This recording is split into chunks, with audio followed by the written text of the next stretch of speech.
Obrigado, maestro Samael Aundeo. Vamos a tener una charla sobre el hombre y la razón. Con ustedes, el venerable maestro Samael Aundeo.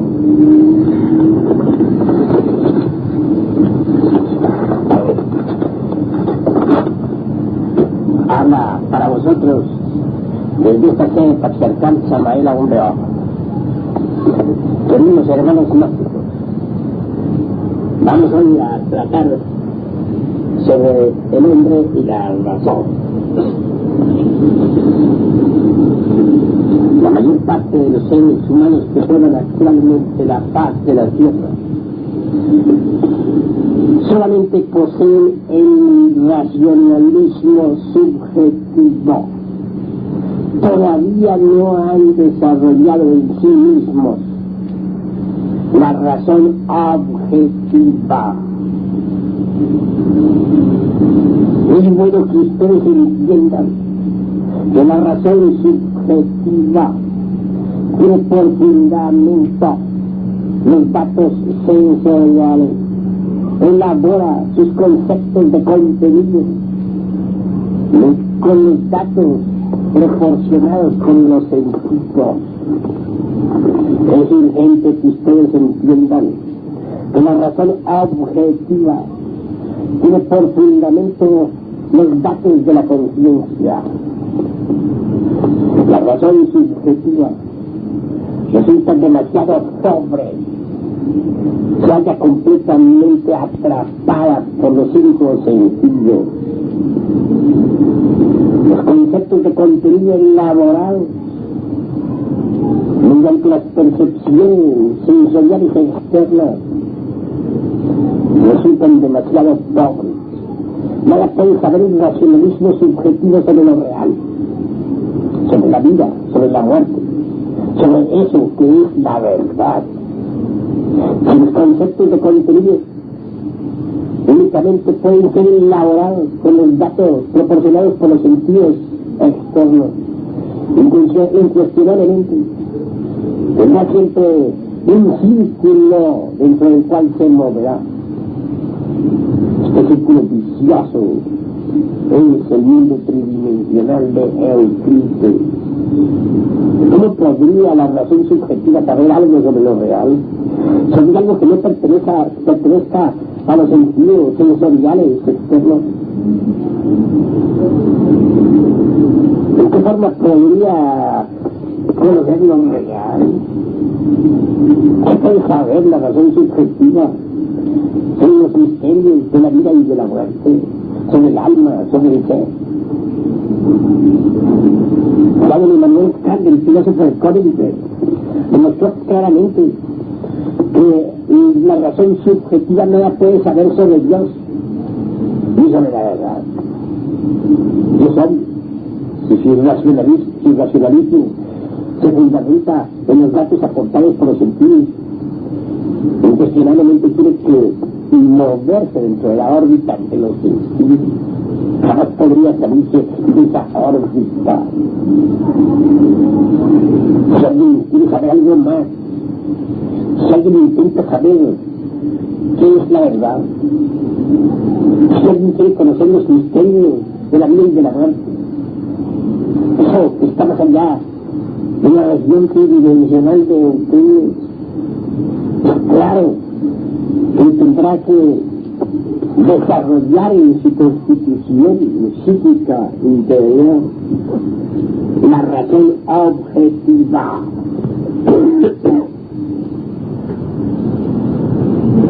Así pues, conviene que reflexionen claramente los que escuchen este caso.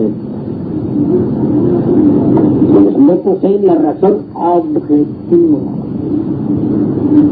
son exclusivamente máquinas automáticas encargadas de asimilar, transformar y retransmitir a las capas anteriores de la Tierra las energías planetarias. Pero ya poseen la razón objetiva, escapan a esta ley.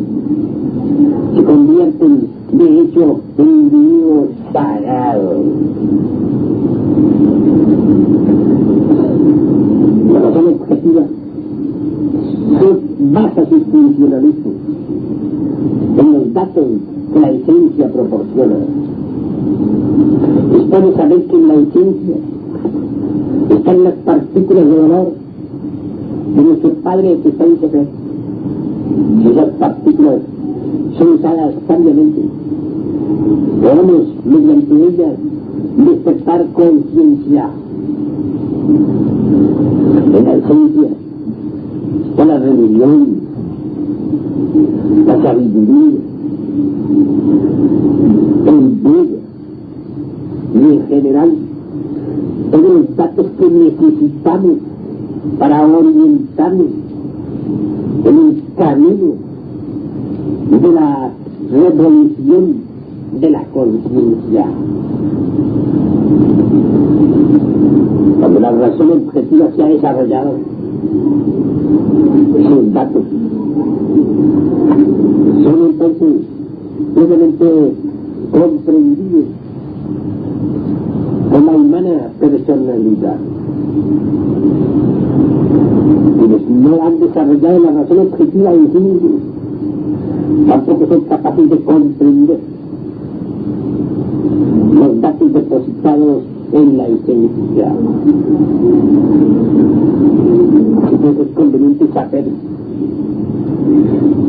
que la razón objetiva se alimenta ciertamente con los datos de la esencia y con los intuitos que vienen de los mundos superiores.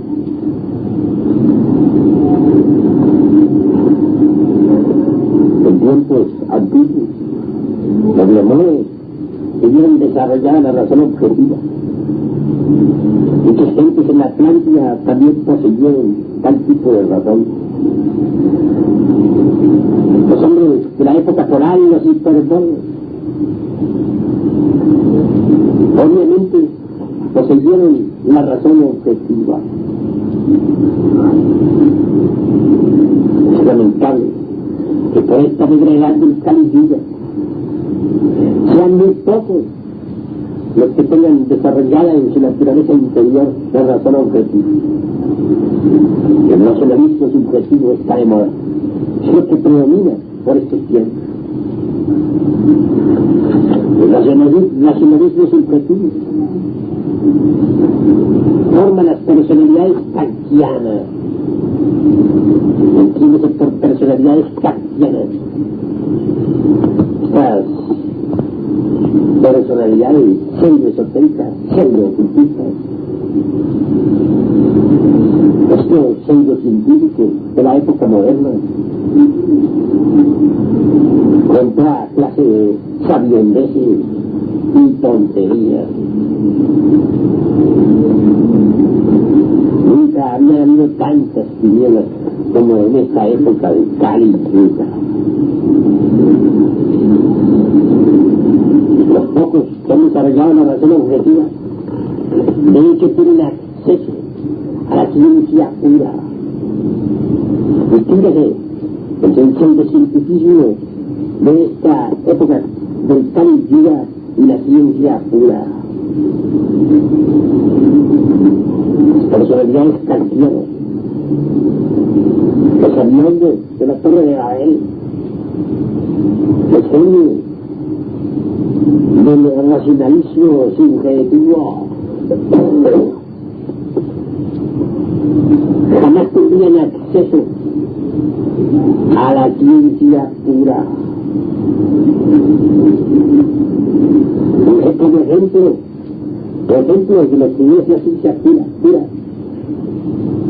en plena oposición con el pseudocientificismo ultramoderno, menos lo siguiente. Los científicos de la Torre de Babel lanzan al espacio sus cohetes, artefactos técnicos impulsados con combustible líquido y haciendo proezas de circo, logran al fin los llamados astronautas desembarcar en la luna. He ahí el producto del racionalismo meramente subjetivista. Por ejemplo, de ciencia pura, tenemos nosotros las naves interplanetarias impulsadas por la energía solar. No se necesita en esas naves el combustible líquido. Viajan a velocidades más rápidas que la de la luz, de galaxia en galaxia. Tampoco se necesitan allí aventuras de cirqueros como las de los famosos astronautas rusos o gringos, ni nada por el estilo. Se pertenecen, como ya dije, a la ciencia pura y a la razón objetiva. Mirando pues en una confrontación lógica. Vemos del lado del nacionalismo subjetivo los cohetes de cirqueros. Desde el lado de la ciencia pura y de la razón objetiva encontramos nosotros las naves de los extraterrestres. Cuando uno habla de naves de los extraterrestres que viajan de galaxia en galaxia, muchos escépticos sonríen incrédulos. Sin embargo, no hay un célebre doctor de la NASA fue llevado en una de esas naves y escribió un libro que está en circulación. Estamos diciendo que esto es plena confirmación oficial.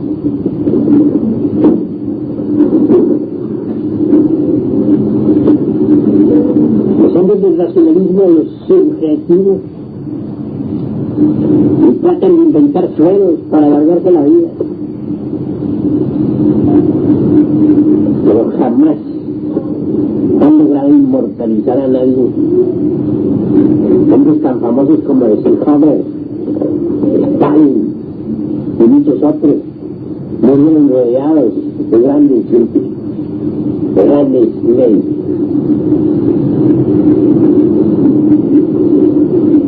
Esos son los milagros del racionalismo subjetivo. En cambio, por oposición, los hombres de la ciencia pura, los grandes alquimistas de la Edad Media y de todos los tiempos, mediante su famosa piedra filosofal tan mal entendida o incomprendida por las gentes ultramodernas, han logrado y logran siempre el famoso anuncio de la realidad con el cual pueden vivir realmente durante millones de años. Estamos afirmando algo que ahora sonreír naturalmente a las gentes del racionalismo subjetivo. Ellos, estas gentes jamás podrían aceptar estas afirmaciones. Nunca podrían darles cabida en su cerebro. Por el hecho mismo, están embotelladas entre el círculo vicioso de los razonamientos subjetivistas para poder darle entrada a esta clase de ideas en el cerebro. Se necesita haber salido de verdad de la botella esa de los razonamientos meramente subjetivos.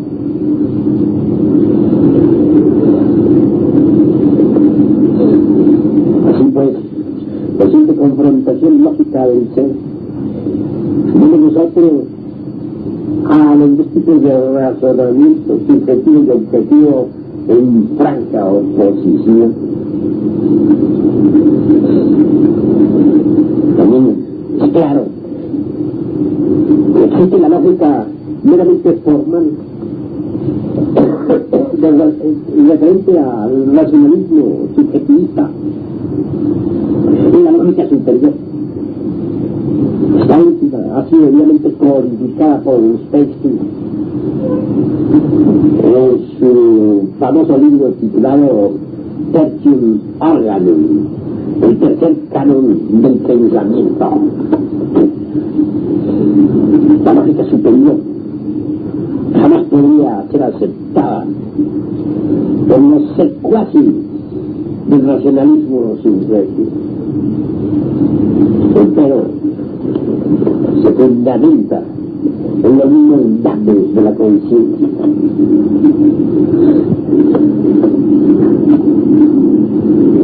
Cuando nosotros analizamos todos estos aspectos de la mente,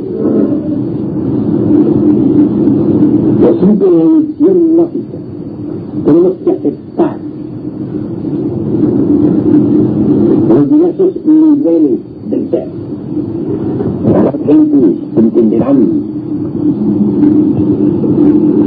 estas ideas y habrán gente que nunca las han entendido ni jamás las entenderán. Es claro, en el camino de la existencia hay de paro. No podríamos nunca negar que existen niveles del ser. 7 clases de gente, 7 clases de hombres. Usando la palabra hombre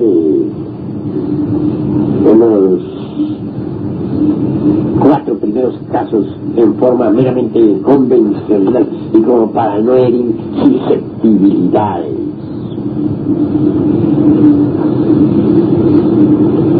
Así como existen los centros intelectual, emocional, motor, instintivo y sexual,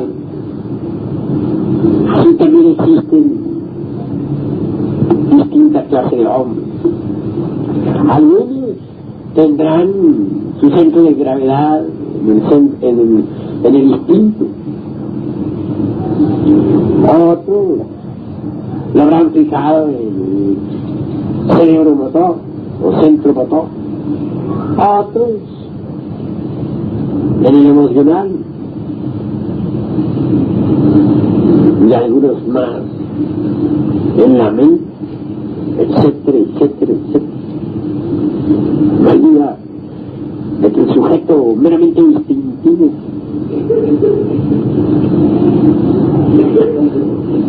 se mueve de una forma, podríamos decir, casi unidimensional, que va de lo agradable a lo desagradable.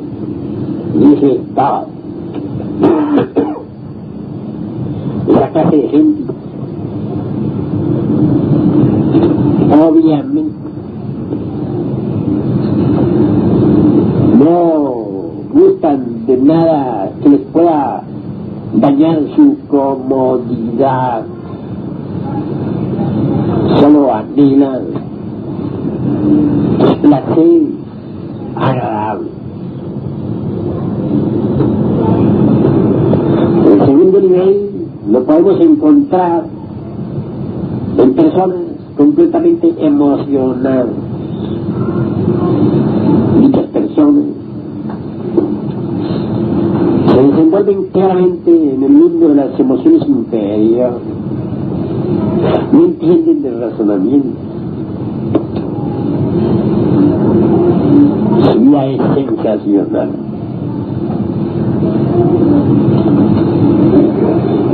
La tercera clase de gente pertenecen al nivel meramente intelectivo o intelectual. Son gentes cuyo centro de gravedad está en el cerebro, en el intelecto.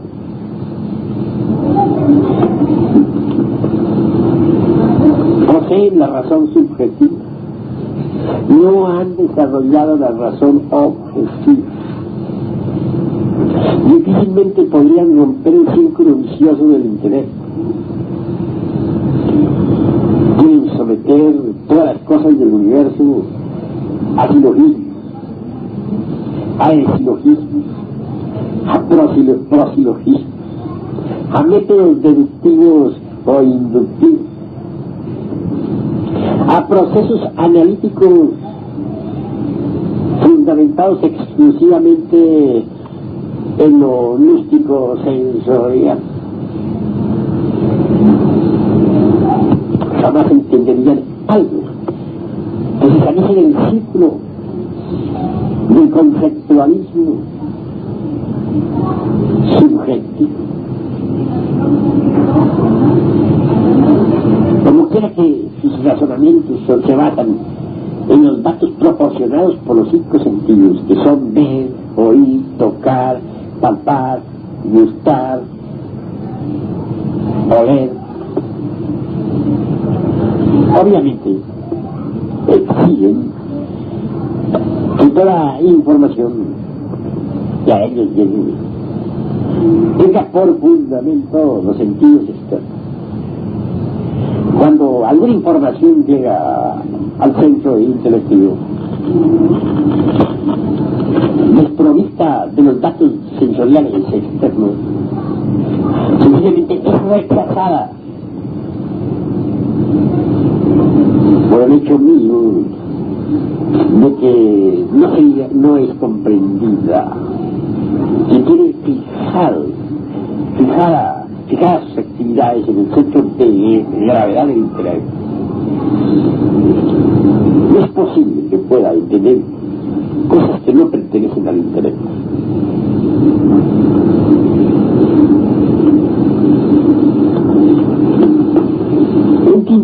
Un cuarto nivel de hombres es diferente. En el cuarto nivel de hombres encontramos nosotros el perfecto desarrollo y equilibrio armónico de todos los centros.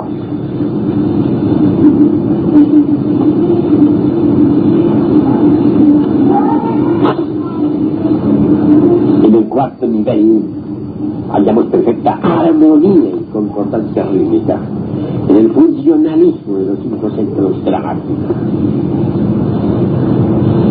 Para llegar al cuarto nivel hay que desarrollar íntegramente todos los centros. Nadie podría desarrollar los 5 centros de la máquina si rechazara todas aquellas actividades que en el mundo existen. Es claro que todo lo que hay en el mundo sirve para el desarrollo de cada una de las partes de los centros. No está de más saber que cada uno de los centros de la máquina posee diversas partes.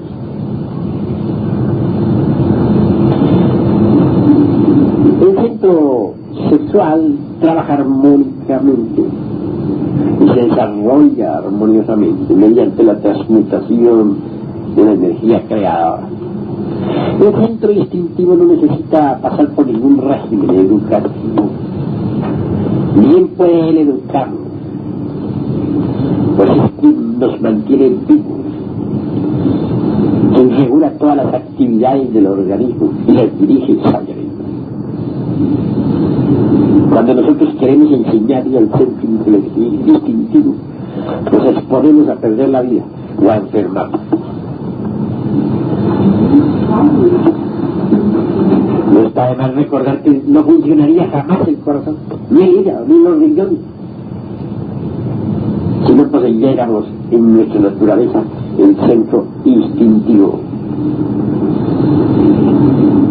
El centro motor o el movimiento se educa mediante hábitos armoniosos, realizando decididamente toda nuestra conducta habitual, eliminando determinados hábitos, tomando otros, eliminando los que no nos convienen, reflexionando, aprendiendo nuevos hábitos que sí les convienen, practicando determinados ejercicios, o sencillamente deportes sanos, caminata al aire libre. También se desarrolla teniendo actividades relacionadas con el trabajo manual, ya sea en la mecánica, el manejo de automóviles, de bicicletas, o simplemente montar a caballo, o el nadar, etcétera, etcétera.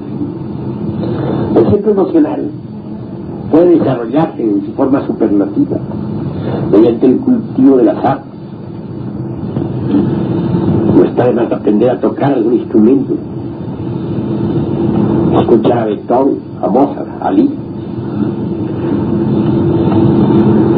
apreciar la belleza estética, saber pintar, etc. El centro intelectual puede desarrollarse mediante el estudio de la botánica, de la astrología, de la medicina, sencillamente estudiando el esoterismo, etcétera, etcétera, etcétera.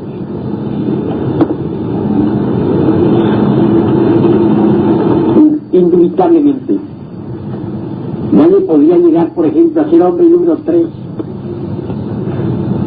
sin haber pasado por los niveles intermedios. Si alguien se encuentra en el nivel meramente instintivo, sea convertirse en un hombre más elevado, salir del estado meramente instintivo, ser el número 1, convertirse en el hombre emocional, ser el nivel 2. Tendría que darse cuenta de que su vida instintiva absorbe totalmente las actividades de su existencia, porque solamente vive de acuerdo con los instintos animales. Deberá comprender todo eso y desarrollarlo inteligentemente en su naturaleza. El aspecto emocional. Y pues el primer hombre es el número 1, el instintivo, el segundo el emocional, el tercero es el intelectual. Tendrá que fijar el centro de gravedad en el intelecto, pues tendrá que estudiar, analizar, comprender. Una vez que hemos desarrollado estos centros, debemos equilibrarlos armoniosamente.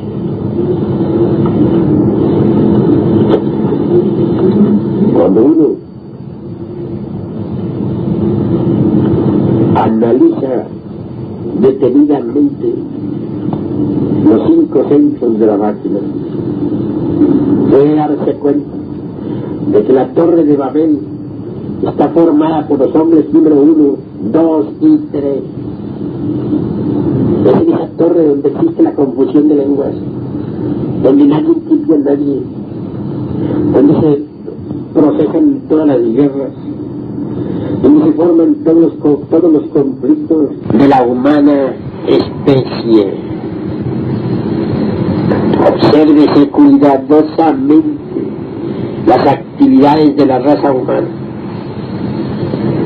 Obsérvese en las guerras y los problemas de toda índole. Es lógico que en la Torre de Babel se han fraguado todos los problemas de la humanidad. Más allá de esa torre están los hombres del 4º nivel, las gentes que tienen ya los 5 centros de la máquina en total equilibrio, las gentes que ya no tienen fijado su centro de gravedad en el intelecto exclusivamente, o en la parte puramente mecánica y emocional, o exclusivamente en la cuestión de instintos.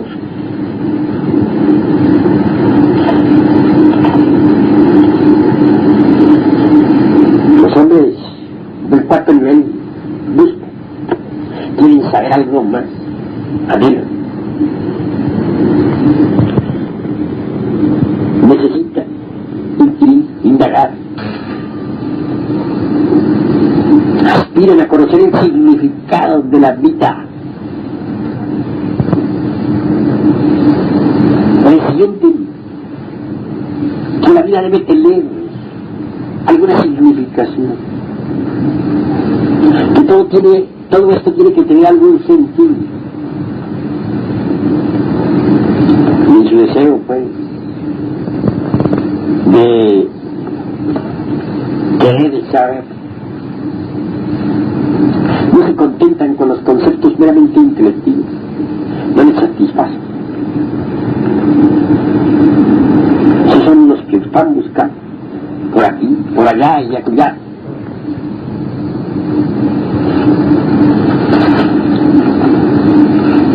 Los hombres de cuarto nivel son por la esperanza del mañana.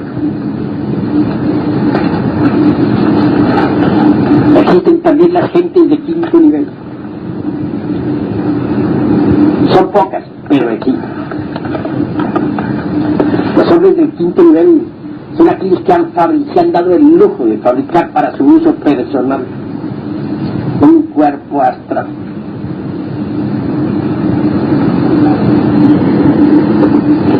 Indubitablemente, la fabricación de un cuerpo astral es un lujo que muy pocos pueden darse. No es urgente para el vivir poseer un cuerpo astral. El cuerpo físico, como quiera que está dotado de un fondo vital orgánico, es claro que posee en sí mismo todos los principios que se necesitan para existir.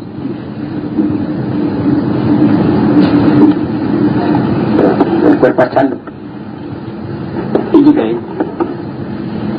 Uno sabe que tiene un cuerpo astral cuando puede usarlo, como las manos, como los pies, cuando puede viajar con ellos, con ese vehículo fuera del cuerpo físico, cuando puede transportarse a cualquier lugar remoto de la tierra o del infinito con el mismo. Para fabricar el cuerpo astral se necesita forzosamente transmutar el exio-ejehai, es decir, el esperma sagrado, en energía creadora. Obviamente tal energía en sí misma es el famoso hidrógeno sexual C12. Cuando cristaliza dicho hidrógeno en nuestras células y en el interior de nuestro organismo,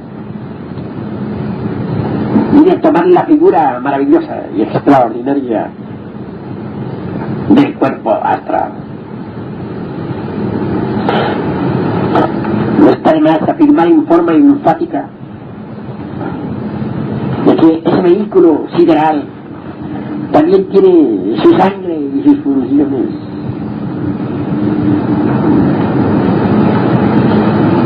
El Hamlet del ser es la sangre misma del cuerpo astral.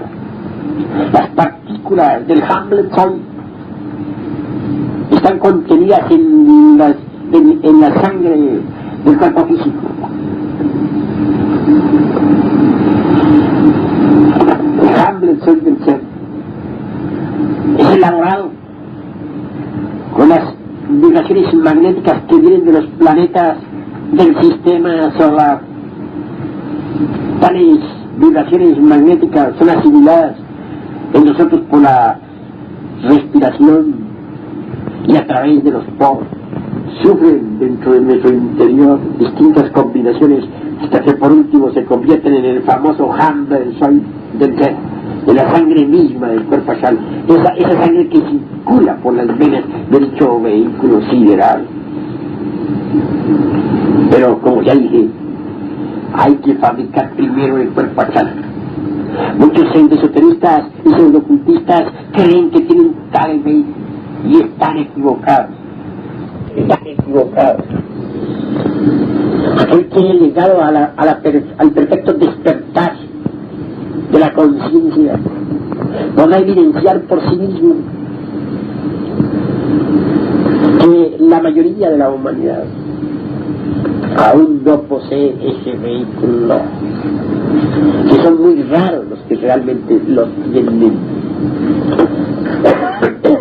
Para hablar en un lenguaje asequible a quienes me escuchen, podría decirles que aquellos que aún no poseen ese cuerpo, fuera del cuerpo físico, parecen fantasmas, mas quienes poseen el vehículo sideral, fuera del cuerpo físico, se les ve revestidos de una personalidad definida.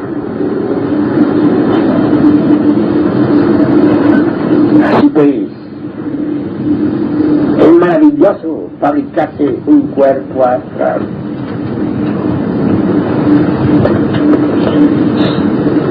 Los hombres de quinto nivel obviamente han tenido que luchar muchísimo para poder crearse ese vehículo. Solo, repito, mediante la transmutación del esperma sagrado es posible crear dicho vehículo. El cuerpo astral en sí mismo es un organismo precioso, regulado por 24 leyes cósmicas. Quien se ha dado el lujo de crearse el vehículo sideral necesita alimentarlo. Solo es posible alimentar ese vehículo mediante la transmutación del hidrógeno 48.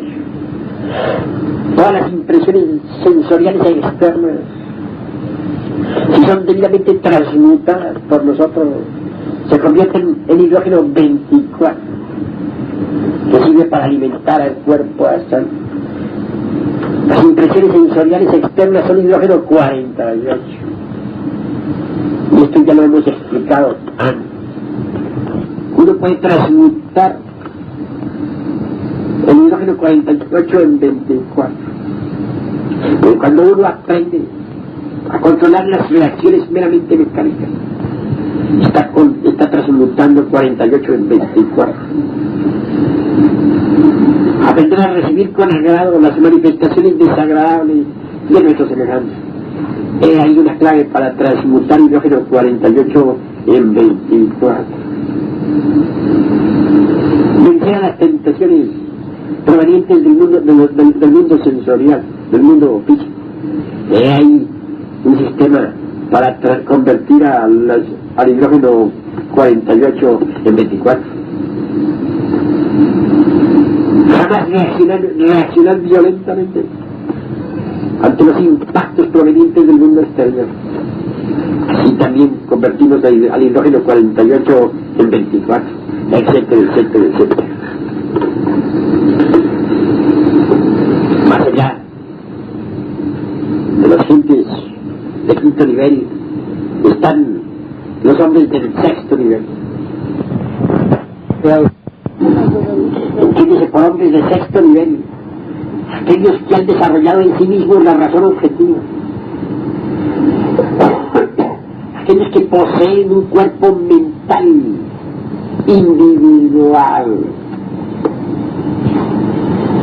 El error de muchos pseudoesoteristas y pseudo-ocultistas consiste precisamente en creer que todo el mundo posee un cuerpo mental.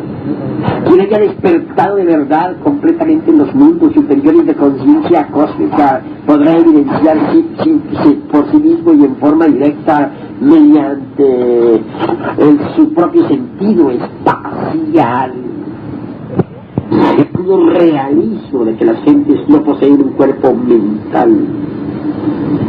Realmente solo los hombres del sexto nivel poseen dicho cuerpo. Cuerpo mental, cuerpo de la razón objetiva, es algo maravilloso.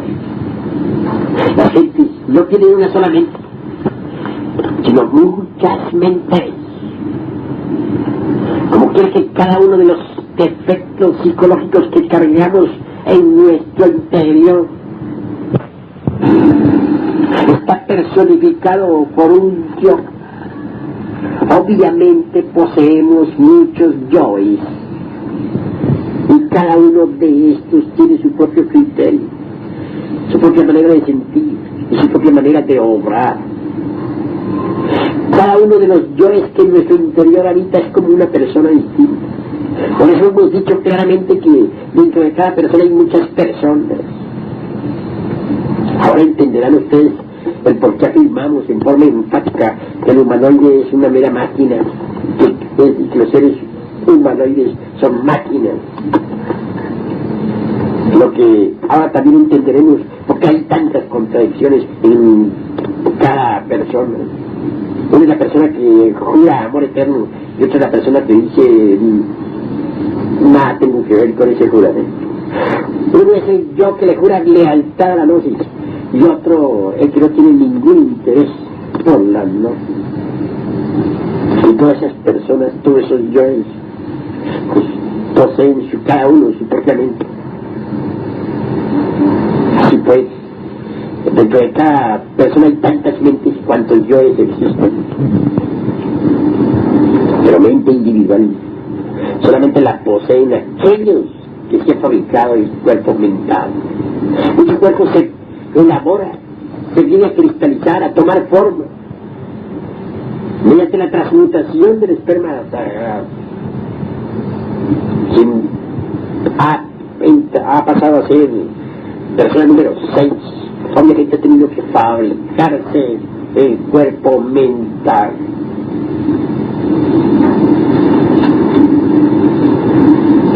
Ese vehículo se alimenta con el hidrógeno número 12, que aprende a transmutar las impresiones del mundo físico, que son hidrógeno 48.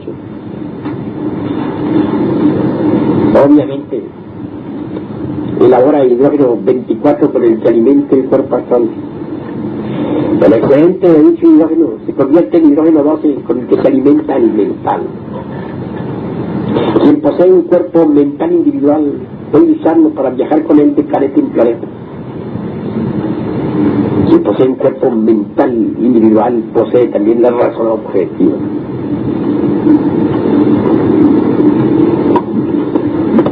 Mucho más allá, el hombre número 6, está el hombre número 7, el hombre causal, el hombre que se ha fabricado el cuerpo de la voluntad consciente o cuerpo causal, el hombre auténtico.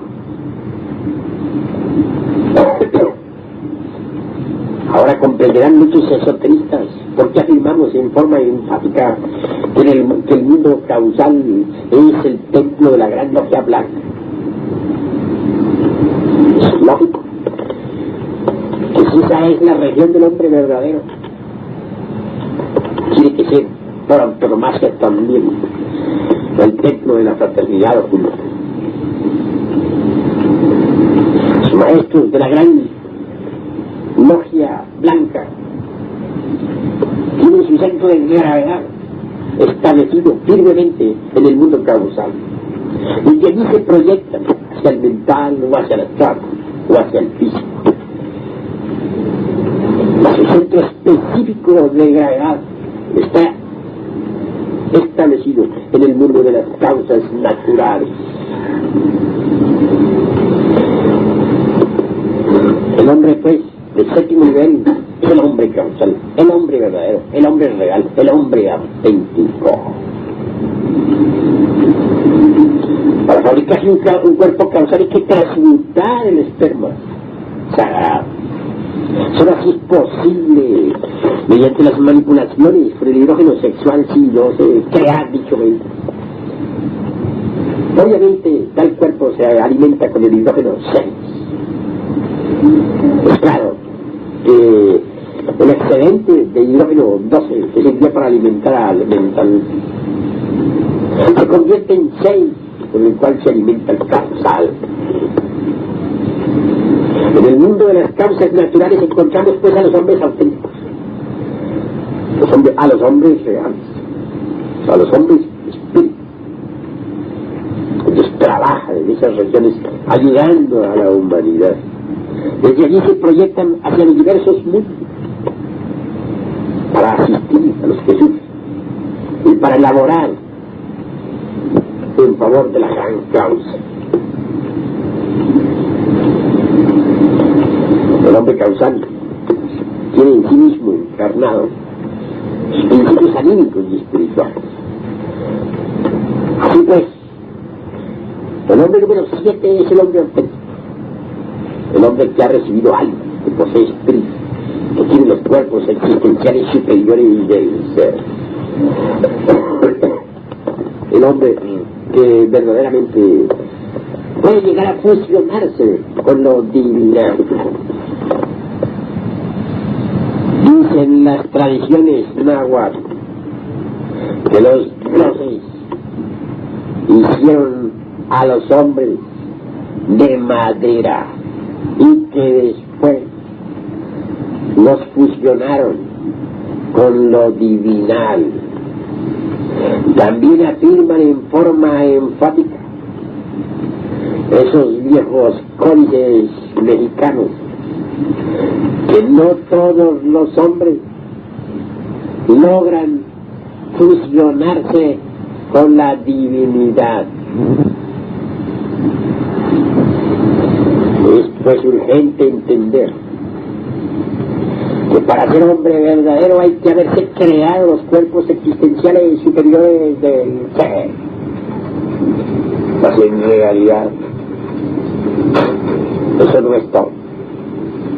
Aquellos que no se fusionen con su propio logo íntimo, con su propia divinidad interior,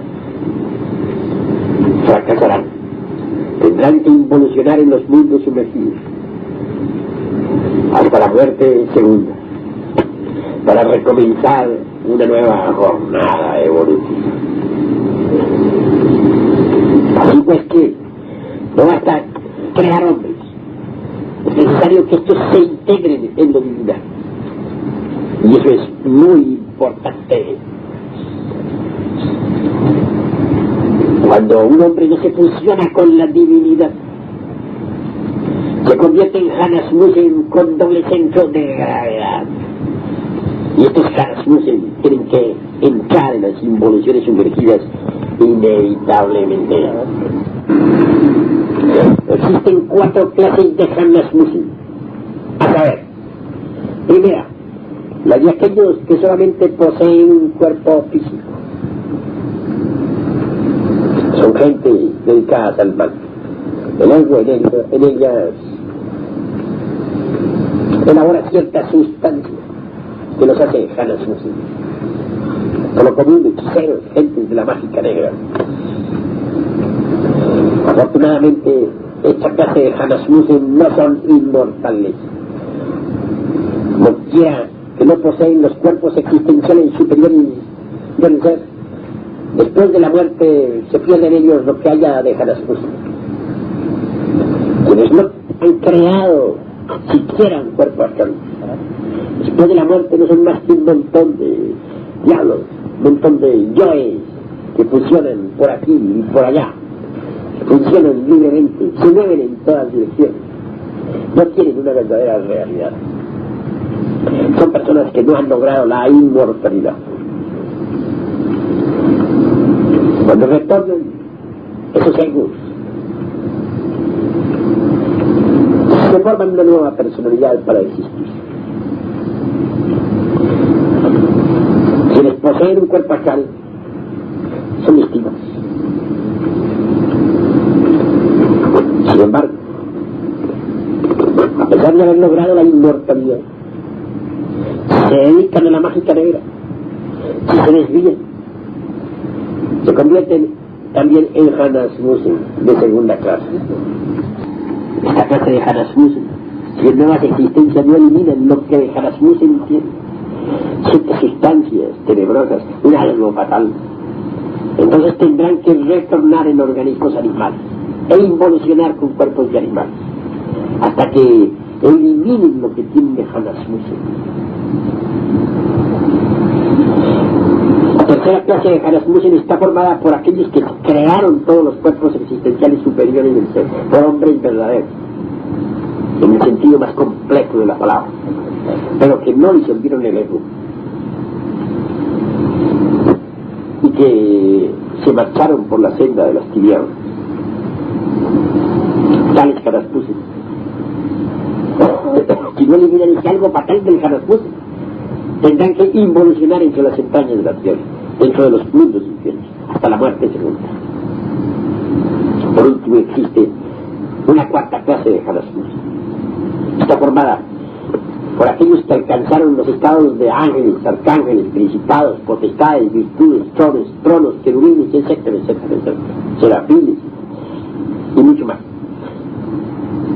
Si no eliminan lo que de Hanasmussen, ese hábito fatal formado por la mágica negra o por la hechicería, tendrán que involucionar también entre las entrañas de la tierra hasta la muerte segunda. He ahí los ángeles, arcángeles, principados, etcétera, etcétera, negros, de que nos hablara el Dante en la Divina Comedia.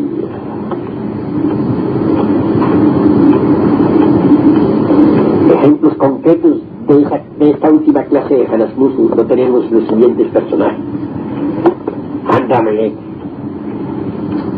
Moloch, Nahemah, Lilith, etc. Tales criaturas llegaron a estados angélicos superiores. Moloch, por ejemplo, fue un trono y ahora es un habitante de los mundos infiernos. Son Hanasmussen en el sentido más completo de la palabra. Pertenecen a la cuarta clase de Hanasmussen. Así pues, que un Hanasmussen no es más que un fracaso de la madre cósmica, un aborto de la madre divina. Se les están fabricando los cuerpos existenciales superiores del ser. Si no quieren convertirse en Hanasmussen, tendrán que luchar mucho contra sí mismos, eliminar los elementos inhumanos que cargan en su interior, es decir, desintegrar el yo de la psicología, reducir a polvareda cósmica todos esos elementos que constituyen el ego, el mí mismo, el sí mismo. Solo así podrán salvarse del peligro de convertirse en Hanasmussen con doble centro de gravedad.